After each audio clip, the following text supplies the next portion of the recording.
Good morning. Good morning. Good morning. Welcome to Tech Talk Tuesday. I am your host, Tracy Kraushorn. This is Wayne Kraushorn, and we are here every week to educate and support our business community. And so, Wayne, how are you doing today? Good. You know, I've been enjoying the cooler temperatures, but I must admit, I'd like to see the sun again. It kind of reminds me, I used to travel a couple of times a year to Ireland, and so that's what this reminds me of. It's been right around this time, too. It always was, so, yeah. And this is what I typically saw. That's funny. Well, we just want you guys to know we are praying for all of those up in the Panhandle where Hurricane or Tropical Storm Sally is sitting and has been sitting for the last 24 hours. Yeah.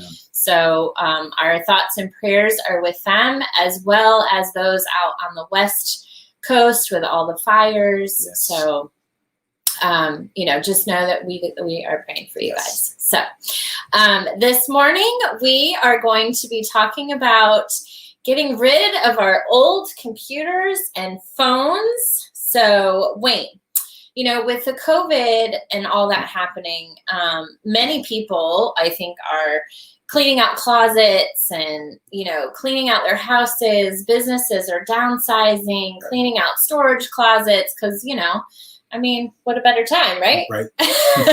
Right. You're home. So, what do people need to know before they get rid of those old computers and phones and stuff? Well, and it's great. A lot of people are donating as well, which is always a great thing to do. But this is a bigger problem than a lot of people realize in making sure everything's erased. I just read a study that this company took, and they went out and bought 85 devices, phones, PCs of different types. And they bought them all. They were donated, recycled, things of that nature. Of the 85, only 2 had all the memory completely wiped. Oh, yeah. So with commercially available, you can go on the internet, it's free software that can go and retrieve files. They were able to get hundreds of thousands of pieces of information, files, emails, images.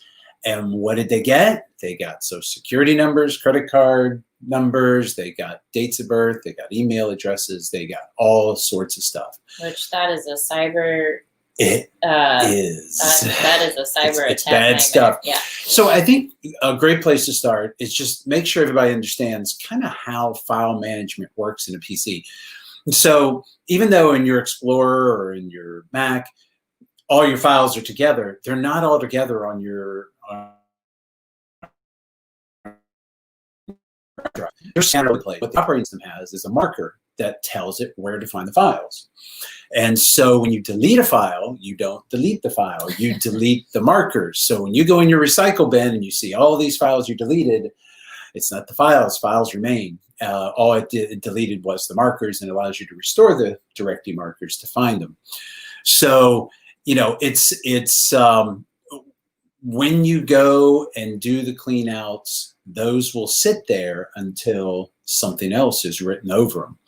So you really need to clean them out. Now, there are some people will say, well, shoot, I'll just throw it in my garbage can and let the trash truck crush it and bury it in the landfill. Well, that's not a good, really, solution, because there are a lot of toxic chemicals. There's cadmium, there's lead, there's arsenic, there's all sorts of stuff that we really don't want in our landfills.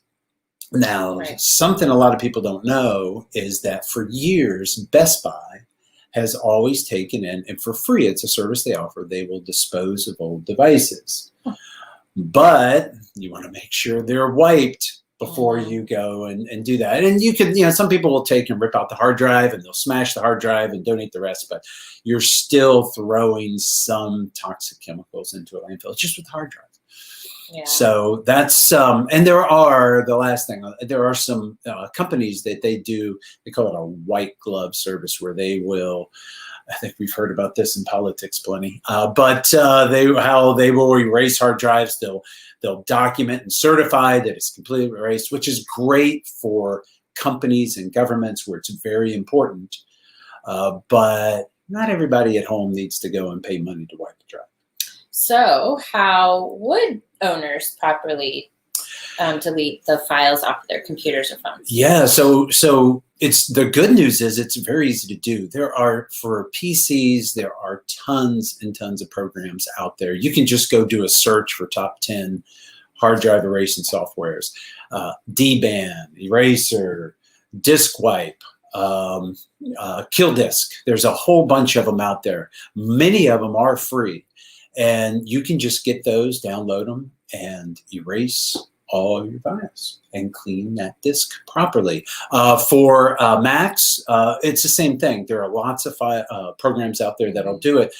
An important note on Macs is that with the release of the Leopard operating system, 2007, something like that, there is a feature called Secure Empty Trash. Yeah. So that's different from Empty Trash. Empty Trash does the same thing we were just talking about. All it does is delete the markers. But Secure Empty Trash actually will run over and will write gibberish over top all of deleted files. Now, it takes a little time to do it. So, it's going to eat up some resources, but you can do that at any time, and it works well.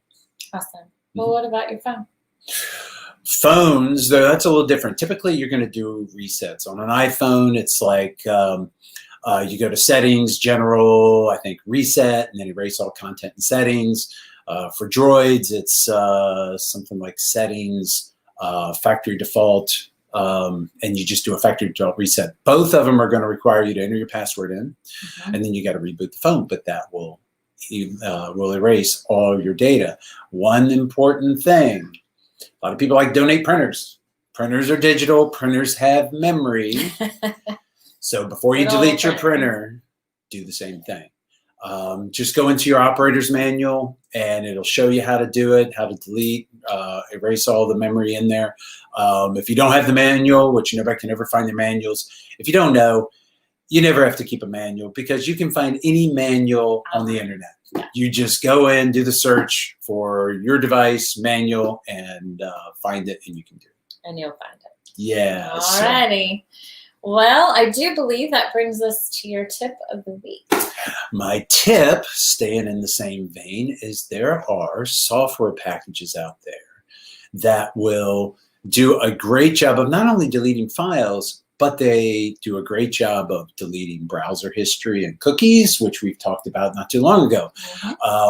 And they can clean up registries. They do a lot of services. Like a lot of these packages, there's a free version and there's a paid version. Paid versions give you a few more bells and whistles.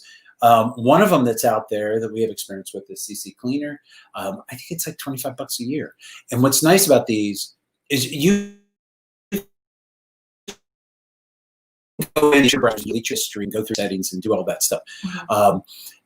This is a touch of a button, and it'll clean up the registries, files, everything. So it's a convenience thing. It does a very thorough job of it. So you can go out and buy a package like this that make that cleanup a little easier for you and make your computer run more efficiently. Good to know. Well, for me, my tip today is don't forget about those external hard drives and USB sticks, because those also carry memory. And when you get rid of those, you also have to wipe those as well. Now, when you do wipe those, you actually have to reformat them because they too hold hidden drives. So if you've ever wiped one and you've noticed that there's still a little bit of memory on there, that's why, because those hidden files are still there. So the only way to get that true memory back is to reformat the drive or the USB stick. So totally wipe it. Yeah. Yeah. So don't forget about your external devices either. So I do believe that brings us to questions. And it does not look like we have any. So, Wayne, what's coming up next week? Next week, we are going to talk about a very popular subject, VoIP systems, voice over IP. So most people are not running analog lines anymore. We're all using VoIP systems. And so we are going to have a guest speaker.